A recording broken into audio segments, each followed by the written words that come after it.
ప్రముఖ స్థపతి డాక్టర్ ఈమని శివనాగిరెడ్డి నేతృత్వంలో చెక్కు చెదరని విధంగా నిర్మాణం త్వరలో చేపడతామని శాసనసభ ఉపసభాపతి కనుమూరి రఘురామకృష్ణంరాజు వెల్లడించారు. ఆయన మీడియాతో మాట్లాడుతూ ఆకివీడు పెద్దపేటలో ఉన్న రామాలయానికి శ్రీరామ నవమి రోజున తనపై దాడికి యత్నించిన ఘటనలో నిందితులను త్వరలో పోలీసులు పట్టుకుంటారని ఆశాభావం వ్యక్తం చేశారు. లెస్ దాన్ 2% అండి అఫీషియల్ రికార్డు ప్రకారం. ప్రాక్టికల్గా ఇక్కడున్న చర్చల ప్రకారం 23 నుంచి 24% అయితే ఉన్నారు. అందులో అన్య కులాలు ఉన్నారు.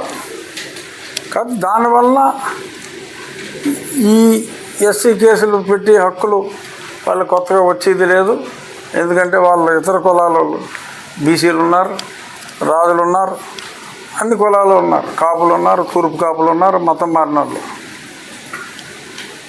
వారు ఎలాగో కేసులు పెడతానికి లేదు, వాళ్ళకి రిజర్వేషన్లు లేవు. అది కాకుండా మారిన వారు ఇంకొక 15% సర్టిఫికెట్ చూస్తే హిందూ అని ఉంటుంది, ఎస్సీ హిందూ అని ఉంటుంది. వాళ్ళు చర్చికే వెళ్తారు, తప్పులేదు. నువ్వు క్రిస్టియన్ అని చెప్పుకో. ఇచ్చావు అంటే ఏంటి దాని అర్థం? మళ్ళీ ఉద్యోగానికి వచ్చేటప్పటికి తూర్చు నేను హిందువుని ఎవడు చెప్పాడు? అరే ఒక ఫేక్ సర్టిఫికేట్ ఏదో మార్కెట్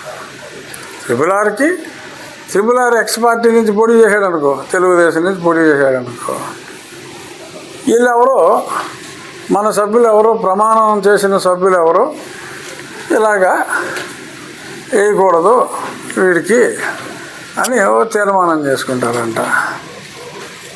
అసలు నిజంగా జరిగిందనుకో, అసలు నాకన్నా అదృష్టవంతుడు, మా పార్టీ కన్నా అదృష్టవంతులు ఎవరైనా ఉంటారా? ఆ 20% తీసేవా, ఆ 80% వీడికి